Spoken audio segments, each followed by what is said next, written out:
देश आजादी का अमृत महोत्सव मना रहा है, तब लोकहित को लेकर सरदार पटेल की प्रेरणा हमें सही दिशा में भी ले जाएगी और हमें लक्ष्य तक पहुंचाएगी भी। साथियों, हर समाज में उस काल के अनुकूल न्याय व्यवस्था और विभिन्न प्रक्रियाएं, परंपराएं विकसित होती रही है। स्वस्थ समाज के लिए, आत्मविश्वास से भरे समाज के लिए, देश के विकास के लिए भरोसेमंद और त्वरित न्याय व्यवस्था बहुत ही आवश्यक है। जब न्याय मिलते हुए दिखता है तो संवैधानिक संस्थाओं के प्रति देशवासियों का भरोसा मजबूत होता है और जब न्याय मिलता है तो देश के सामान्य मानवी का आत्मविश्वास भी उतना ही बढ़ता है। इसलिए देश की कानून व्यवस्था को निरंतर बेहतर बनाने के लिए इस तरह के आयोजन बेहद अहम है। साथियों, भारत के समाज की विकास यात्रा हजारों वर्षों की है। तमाम चुनौतियों के बावजूद भारतीय समाज ने निरंतर प्रगति की है, निरंतरता बनाए रखी है। हमारे समाज में नैतिकता के प्रति आग्रह और सांस्कृतिक परंपराएं बहुत समृद्ध है। हमारे समाज की सबसे बड़ी विशेषता ये है कि वो प्रगति के पथ पर बढ़ते हुए खुद में आंतरिक सुधार भी करता चलता है। हमारा समाज अप्रासंगिक हो चुके कायदे, कानूनों, कुरीतियों, रिवाजों उसको हटा देता है, फेंक देता है। वरना हमने ये भी देखा है कि कोई भी परंपरा हो, जब वो रूढ़ी बन जाती है तो समाज पर वो एक बोझ बन जाती है और समाज इस बोझ के तले दब जाता है। इसलिए हर व्यवस्था में निरंतर सुधार एक अपरिहार्य आवश्यकता होती है। आपने सुना होगा, मैं अक्सर कहता हूं कि देश के लोगों को सरकार का अभाव भी नहीं लगना चाहिए और देश के लोगों को सरकार का दबाव भी महसूस नहीं होना चाहिए। सरकार का दबाव जिन भी बात से बनता है उसमें अनावश्यक कानूनों की भी बहुत बड़ी भूमिका रही है। बीते 8 वर्षों में भारत के नागरिकों से सरकार का दबाव हटाने पर हमारा विशेष जोर रहा है। आप भी जानते हैं कि देश ने 1,500 से ज्यादा पुराने और अप्रासंगिक कानूनों को रद्द कर दिया है। इनमें से अनेक कानून तो गुलामी के समय से चले आ रहे हैं। इनोवेशन और ईज ऑफ लिविंग के रास्ते से कानूनी अड़चनों को हटाने के लिए 32,000 से ज्यादा कंप्लायंसेस भी कम किए गए हैं। ये बदलाव जनता की सुविधा के लिए है और समय के हिसाब से भी बहुत जरूरी है। हम जानते हैं कि गुलामी के समय के कई पुराने कानून अब भी राज्यों में भी चल रहे हैं। आजादी के इस अमृत काल में गुलामी के समय से चली आ रहे कानूनों को समाप्त करके नए कानून आज की तारीख के हिसाब से बनाए जाना जरूरी है। मेरा आपसे आग्रह है कि इस कॉन्फ्रेंस में इस तरह के कानूनों की समाप्ति का रास्ता बनाने पर जरूर विचार होना चाहिए। इसके अलावा राज्यों के जो मौजूदा कानून है उनकी समीक्षा भी बहुत मददगार साबित होगी। इस समीक्षा के फोकस में ईज ऑफ लिविंग भी हो और ईज ऑफ जस्टिस भी हो। साथियों, न्याय में देरी एक ऐसा विषय है जो भारत के नागरिकों की सबसे बड़ी चुनौतियों में से एक है। हमारी न्यायपालिकाएं इस दिशा में काफी गंभीरता से काम कर रही है। अब अमृत काल में हमें मिलकर इस समस्या का समाधान करना होगा। बहुत सारे प्रयासों में एक विकल्प ऑल्टरनेट डिस्प्यूट रिजोल्यूशन का भी है, जिसे राज्य सरकार के स्तर पर बढ़ावा दिया जा सकता है।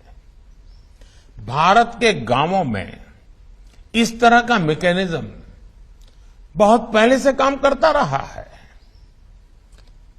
वो अपना तरीका होगा, अपनी व्यवस्थाएं हो, लेकिन सोच यही है। हमें राज्यों में लोकल लेवल पर इस व्यवस्था को समझना होगा। इसे कैसे लीगल सिस्टम का हिस्सा बनाया जा सकता है, इस पर काम करना होगा। मुझे याद है, जब मैं गुजरात का मुख्यमंत्री था तो हमने इवनिंग कोर्ट की शुरुआत की थी और देश में पहली इवनिंग कोर्ट की वहां शुरुआत हुई। इवनिंग कोर्ट्स में ज्यादातर ऐसे मामले आते थे जो धाराओं के लिहाज से बहुत कम गंभीर होते थे। लोग भी दिन भर अपना कामकाज निपट करके इन कोर्ट्स में आकर न्यायिक प्रक्रिया को पूरा करते थे। इससे उनका समय भी बचता था और मामले की सुनवाई भी तेजी से होती थी। इवनिंग कोर्ट्स की वजह से गुजरात में बीते वर्षों में 9 लाख से ज्यादा केसों को सुलझाया गया है। हमने देखा है कि देश में त्वरित न्याय का एक और माध्यम लोक अदालतें भी बनी हैं। कई राज्यों में इसे लेकर बहुत अच्छा काम भी हुआ है। लोक अदालतों के माध्यम से देश में बीते वर्षों में लाखों केसों को सुलझाया गया है। इनसे अदालतों का बोझ भी बहुत कम हुआ है और खास तौर पर गांव में रहने वाले लोगों को, गरीबों को न्याय मिलना भी बहुत आसान हुआ है।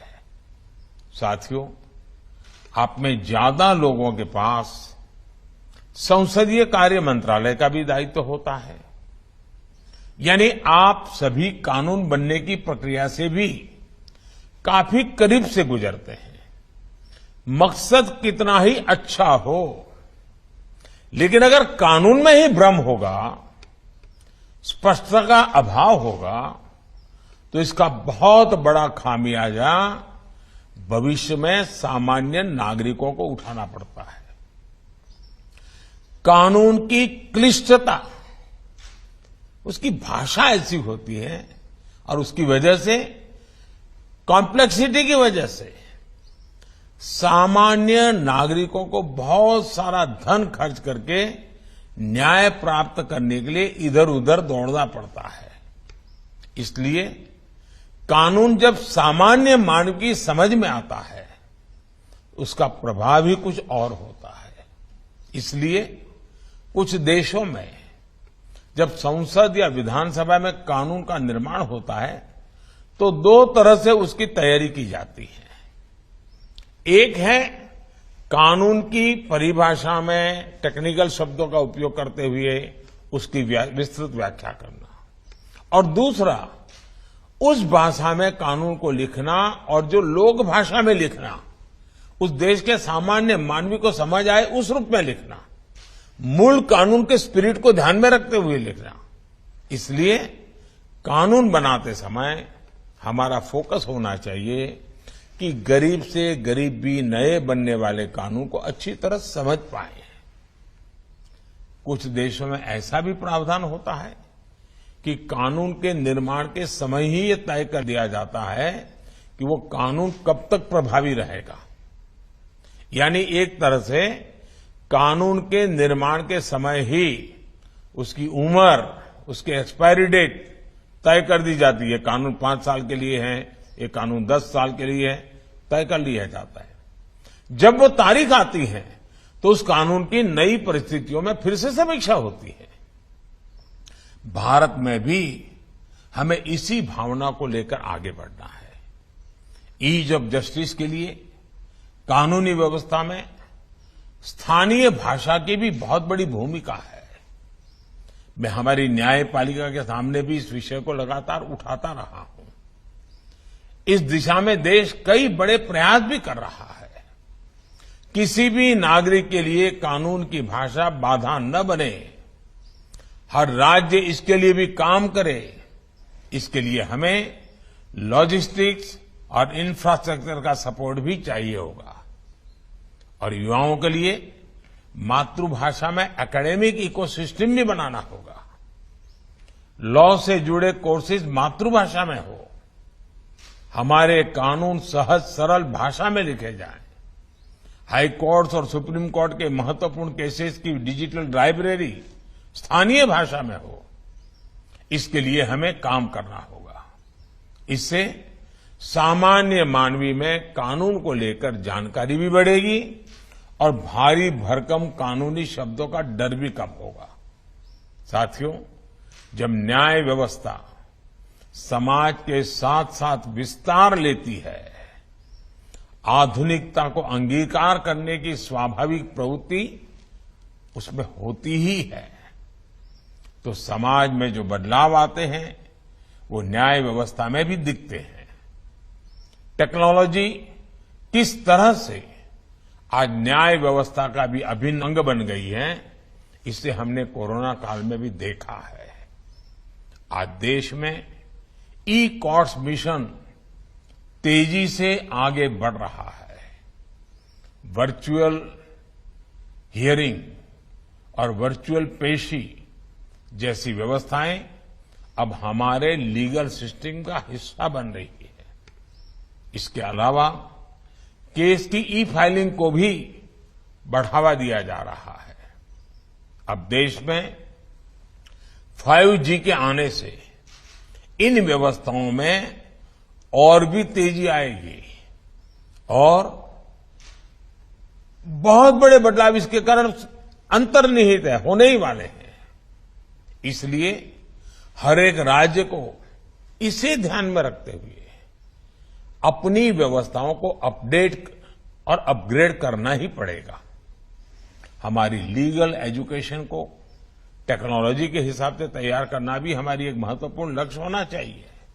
साथियों, समर्थ राष्ट्र और समृद्ध समाज के लिए संवेदनशील न्याय व्यवस्था एक अनिवार्य शर्त होती है। इसलिए मैंने हाईकोर्ट के मुख्य न्यायाधीशों की संयुक्त बैठक में अंडर ट्रायल्स का विषय उठाया था। मेरा आप सबसे आग्रह है कि केसों के स्पीडी ट्रायल के लिए राज्य सरकार द्वारा जो कुछ किया जा सकता है वो जरूर करें।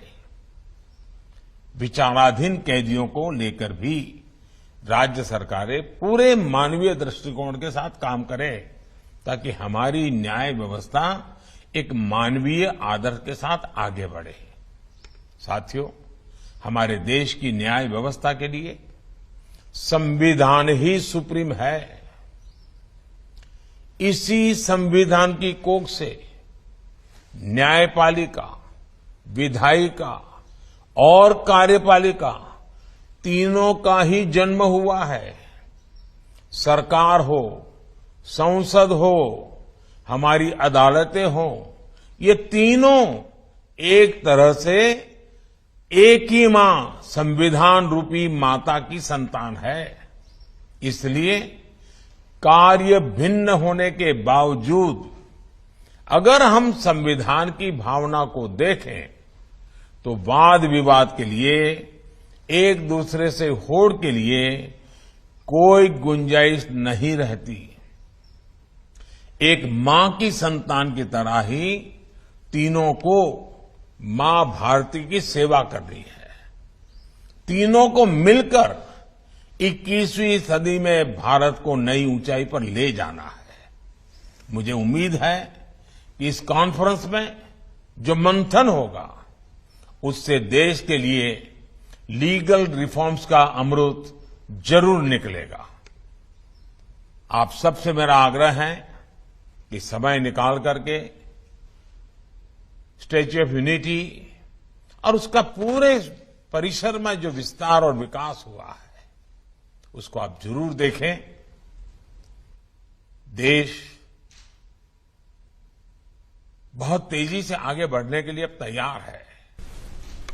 आपके पास जो भी जिम्मेवारी है उसको आप बखूबी निभाएं, यही मेरी आपको शुभकामनाएं हैं। बहुत बहुत धन्यवाद।